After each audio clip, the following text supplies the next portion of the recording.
আজকে বানাবো দই রুই। দেখো কিভাবে বানাই। নুন আর দেবো কাশ্মীরি রেড চিলি পাউডার। এখানে আমি হলুদ দেব না। এটা ভালো করে মেখে নেব। কড়াই তেল গরম হয়ে গেছে, আমি এবারে মাছগুলোকে ভেজে নেব। খুব বেশি কড়া করে ভাজবো না।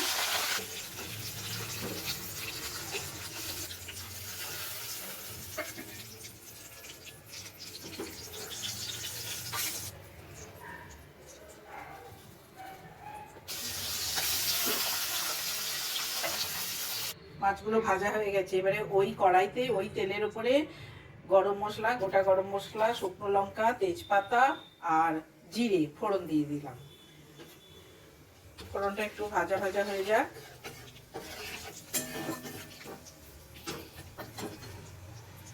এখানে আমি দিয়ে দেব পেঁয়াজ বাটা।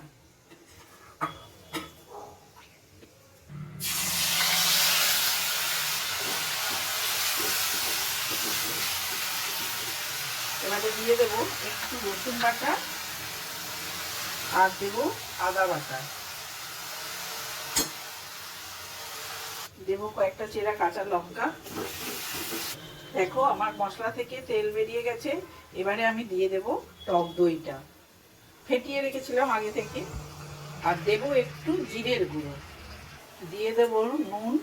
ও আমি একটা জিনিস বলতে ভুলে গেছি, আমি একটু কাজু বাটাও দিয়েছি।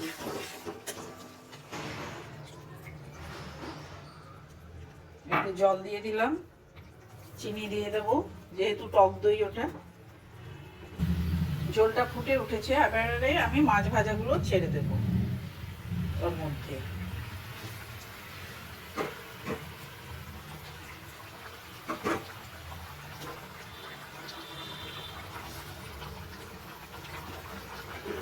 এবারে একটু চাপা দিয়ে দিই।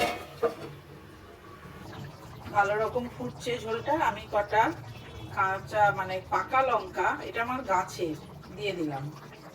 এবারে একটু গরম মশলার গুঁড়ো ছড়িয়ে দিচ্ছি। কিছুক্ষণ চাপা দিয়ে রাখবো। রান্নাটা আমার হয়ে গেছে, একটু গরম মশলার গন্ধটা বসার জন্য একটু চাপা দিয়ে দিয়েছি। দেখো এই যে পুরোপুরি কমপ্লিট আমার দই রুই। এটা মাছটা না ভেজেও করলে চলে, কিন্তু আমাদের বাড়ি একটু মাছটা না ভাজলে ওদের হয় না, তাই একটু ভেজে নিয়েছি। এই পুরোপুরি কমপ্লিট আমার দই রুই।